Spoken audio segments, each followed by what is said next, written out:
Let's begin here in Nigeria, where President Bola Tinubu has departed Abuja for France for the Paris summit for the new Global Financial Pact. This is his first official trip since he assumed office on the 29th of May. The president is expected to attend a two-day summit hosted by the President of France, Emmanuel Macron.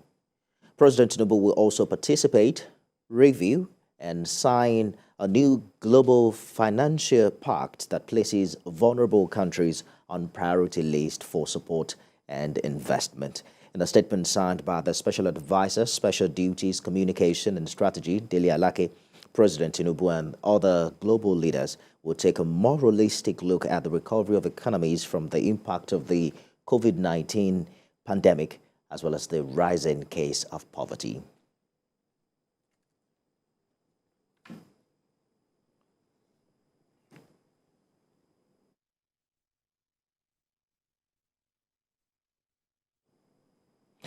And staying in Africa, Chairman of Sudan's Transitional Sovereignty Council, Malik Aga, says he has agreed with Arab League Secretary General Ahmed Abdulgate that the Pan-Arab Organization will have a role to play in the effort to reach a settlement for the Sudanese crisis.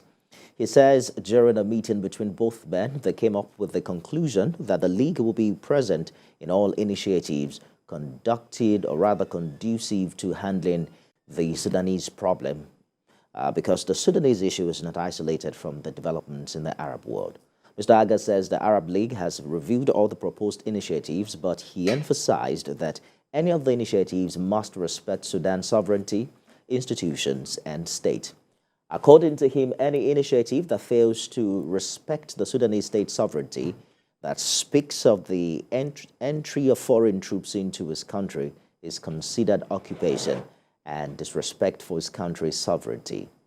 Fighting is reportedly going on mainly in major cities as the two warring sides are using warplanes and heavy weaponry.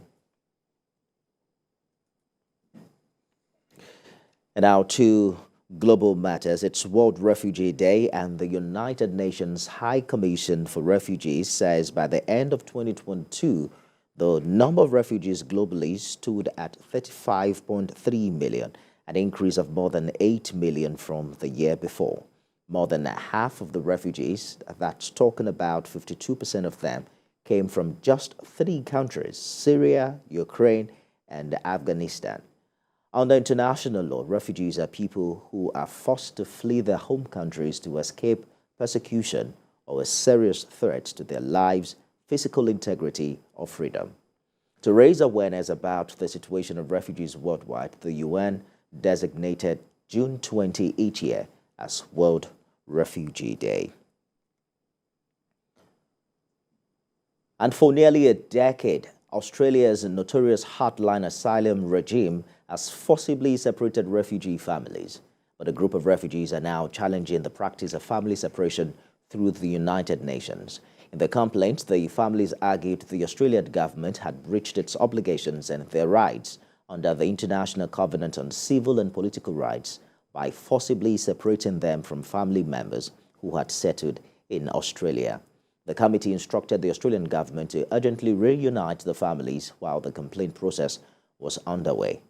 The government of then Prime Minister Scott Morrison did not comply, but as a result of a short-lived policy that permitted urgent evacuation for medical reasons, some persons were reunited with their families in Australia. But some still remain at risk of separation from their families. Such persons are being subjected to offshore processing and still have no right to reside in Australia permanently. They're being pushed towards resettlement in third countries such as New Zealand or the United States. Now let's talk human rights protection. A United Nations expert says the treatment of Afghan women and girls by the Taliban government could amount to gender apartheid. This follows the continuous abuse of their rights by the governing authorities.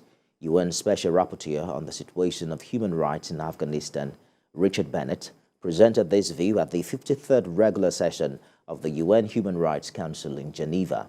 According to a special rapporteur, the UN has pointed to the need for more exploration of gender apartheid, which is not currently an international crime, but could become so. Mr. Bennett says if one applies the definition of apartheid, which At the moment applies to discrimination against race, is applied to the situation in Afghanistan and is used as sex instead of race, then there seem to be strong indications pointing towards that. His reaction follows the banning of millions of women from education and employment by the Taliban government as part of increasing curbs on women's rights since they took over the country in 2021. A commercial submarine has gone missing near the site of wreck of the great historical ship Titanic. It's not clear how many people, if any, were on board at the time it went missing. The wreck, discovered 37 years ago, is some 4,000 million deep at the bottom of the Atlantic, or rather 4,000 meters deep at the bottom of the Atlantic, about 400 nautical miles from Newfoundland in Canada. We have details in this report. Search teams are racing against time to find a tourist submersible that went missing during a dive to the wreck of the Titanic. Pakistani businessman Shahzada Dawood and his son Suleiman, who are British citizens, are among the 5 on board. Another of those believed to be on board is British businessman and explorer Hamish Harding.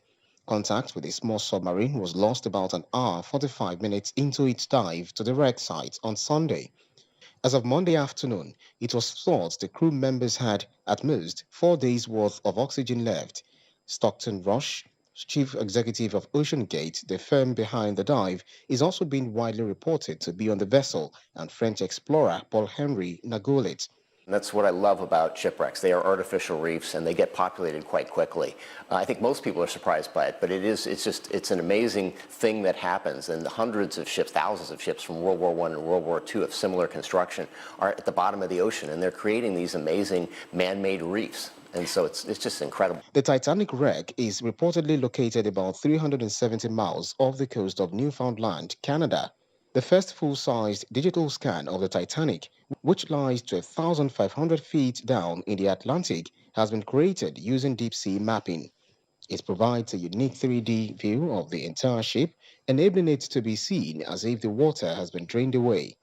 This discovery shed new light on exactly what happened to the liner, which sank in 1912.